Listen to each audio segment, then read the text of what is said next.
boxers shake hands before they touch. Now, perhaps that's rather a good example for ambassadors and professors.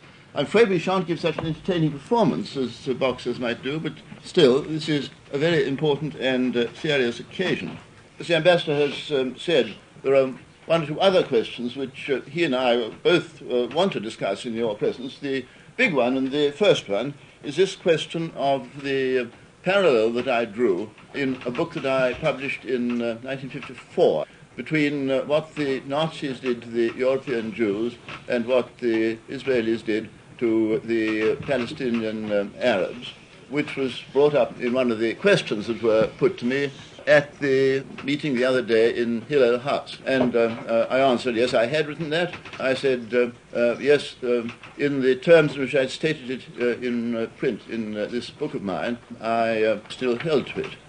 Now, the ambassadors really anticipated one point in telling you very kindly that when I originally made this statement, and when I repeated it the other day, I did say at the same time that I was not making a numerical comparison, because obviously there is no numerical comparison between figures that run into millions and figures that run into 3 or at most 4 figures.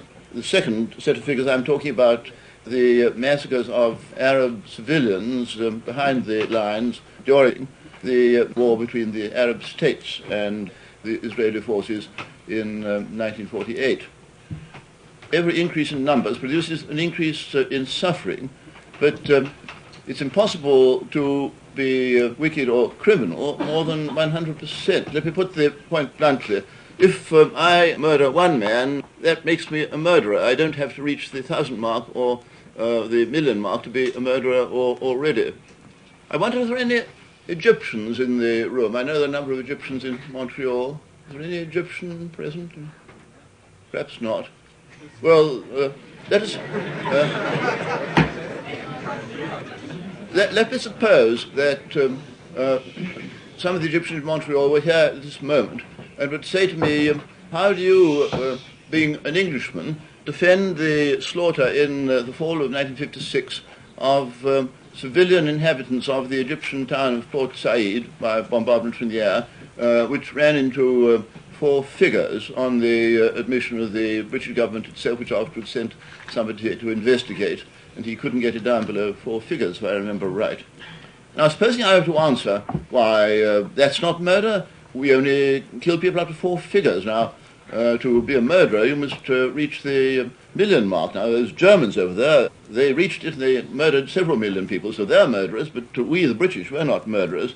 Now, what would you think of that answer? What would Egypt say and what would the world say? Now, I think that applies all round to all cases. Now, the massacres, I must use the word, to which I'm referring, I was not in making this comparison referring to the fighting between the armed forces of the Arab states and the Israeli forces.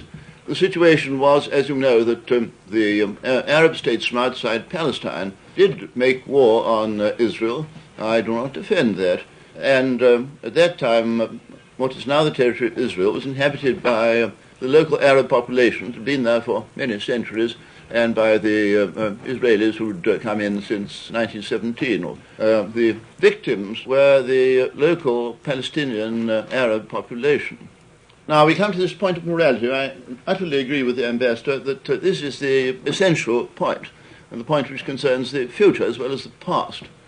Now, I've mentioned a case that's painful to me to mention, this British case in 1956, to show that I can look at the things my own country has done as well as what other people have done.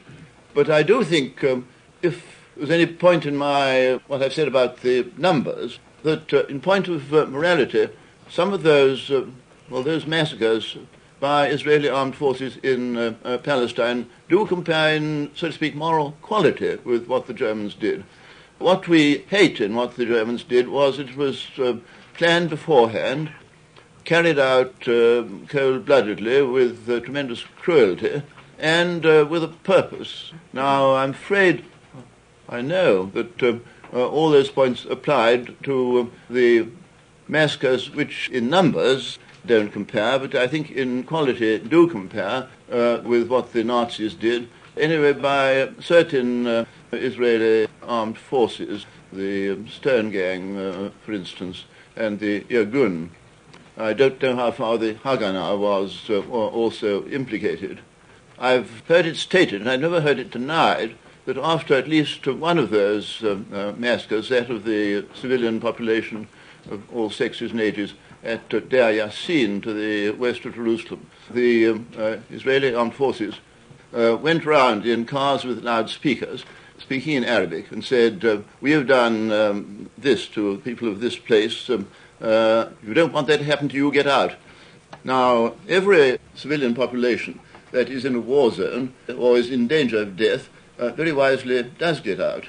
Happily, after Hitler came to power in Germany, a minority, unfortunately only a minority, of the Jews in Germany did manage to, with difficulty often, to leave Germany in time.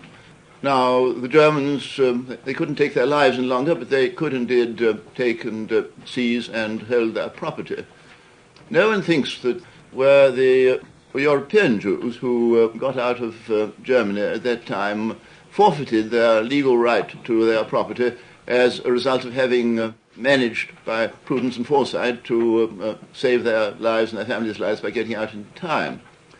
Let me take another case. In 1940, when the Germans invaded France, several million French people from northern France fled from northern France to the south, for the same reason that the Arab population of the war zone in Palestine in 1948 fled from Palestine. No one, I think, would dream of saying that by flying, as all civilian populations do try to fly from a war zone, those French people forfeited their title to their land, property, houses, and so on in northern France. And if the Germans were to put in a claim today, as we invaded the country and these French people were ill-advised enough to run away, we have a legal title to this property, and it's really rather a shame and illegal that we don't possess it now. That would seem pretty fantastic. But as you will realize, the position in Israel today is that by far the larger part, I suppose, of the land in Israel is legally still the property of that civilian Arab population of Palestine, which fled from Palestine during the war between the Arab states outside Palestine and the Israelis. The property that does rightfully belong to the Israelis is the property that they bought during the 30 years of the Mandate, and, long before that. I think, if I'm right, the first agricultural Jewish settlements in Palestine go back to the 1880s, the Rothschild settlements.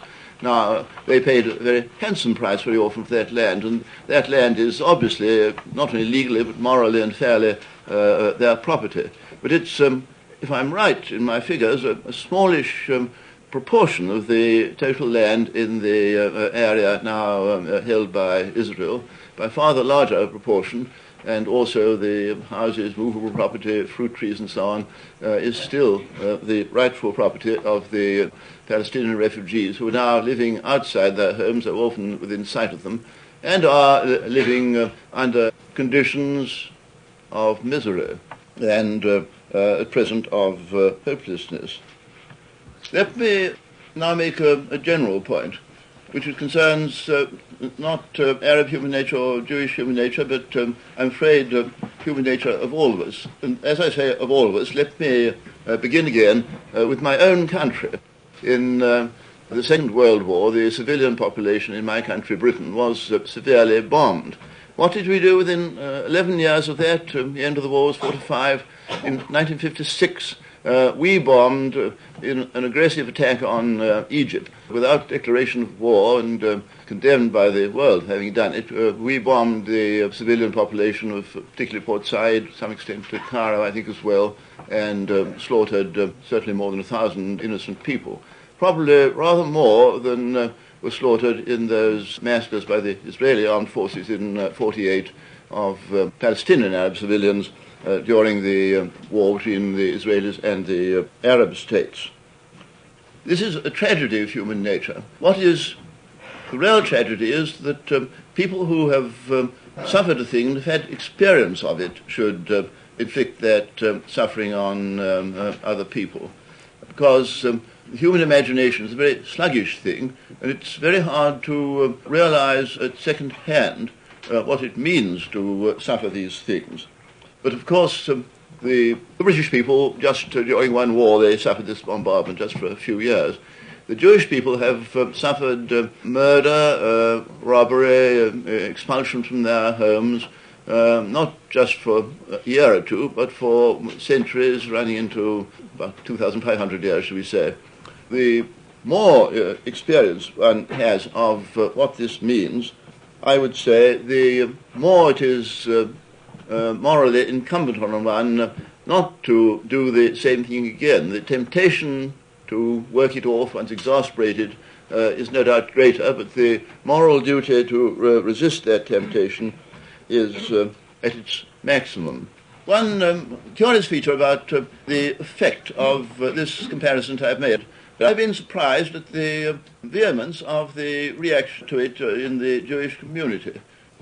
I've wondered myself why, when it is felt to be rather a preposterous comparison, as you obviously feel it to be, you haven't said, here's a silly man saying a silly thing, why bother about it? It's so silly, leave it alone. But the reaction has not been like that. It's been, as we know, very vigorous. I think here I'm going to say a rather controversial thing, that any psychologist would tell you the reason. I would say that rather inadvertently, in this comparison I've drawn, I have given the Jewish people a piece of what psychologists call shock treatment.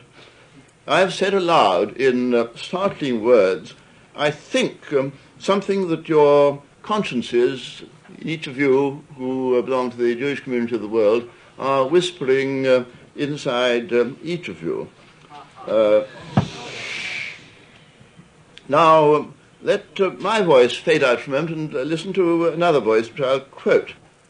I am certain that the world will judge the Jewish state by what it will do with the Arabs. Now, as I say, those aren't my words. They're the words of a man famous in all your minds, Chaim Weizmann, whom I had the honor to know when I was a young man, who was the first president of Israel. And they were spoken, I believe, or written in 1949, after the war between the Arab states and Israel, and when Dr. Weizmann was the first president of Israel. But I would ask you, don't let my voice fade out, let even Dr. Weizmann's voice fade out, and listen to your own inner voice inside each of you. Because after all, who was it who were the first to wake up the human conscience? I would say it was the prophets of Israel and Judah. I do not believe that any person of Jewish religion can ever escape from his own conscience. And what's more, I don't believe any Jew ever wishes to escape from his own conscience. And I believe it has been the glory of the Jews since the time of the prophets and perhaps before, that in all controversial questions between Jews or between Jews and the rest of the world, there have always been Jews who have had the spiritual insight and the moral courage to stand up and criticize their people. We shouldn't know what the criticisms of the Jews in the 8th and 7th centuries BC were if we hadn't got the writings of Jewish critics who had criticized them. And so I would leave you with your own consciences and with the existence of these Arab refugees who now number 900,000, because many children have been born in exile. So, as I say, I leave it to you to think over in your own consciences what is to be done about this situation, because we have opened a problem and we have not yet solved it. First of all, let me say I fully agree on the virtue of self-criticism. If I may sum up your words, with your permission, I think there are three broad points. In the first place, I understand that you agree that the Arab armies assaulted Israel when it came to life. In other words, what Israel was doing, she was doing is self-defense. Well, there is more to be said to it than that, because, of course, the Declaration of Independence and so on was, I suppose, from the Arab point of view, a provocation. Provocations was on the basis of the United Nations decision, and Every United Nations record attests to that, including those I've quoted. And on July the 15th, 48, Arab position having reached what it had in terms of threat to peace, the United Nations Security Council considered the situation in the category of threat to peace and said they might have to apply Article 39 in terms of what's to be done in this situation. But you would admit, Professor, I mean, that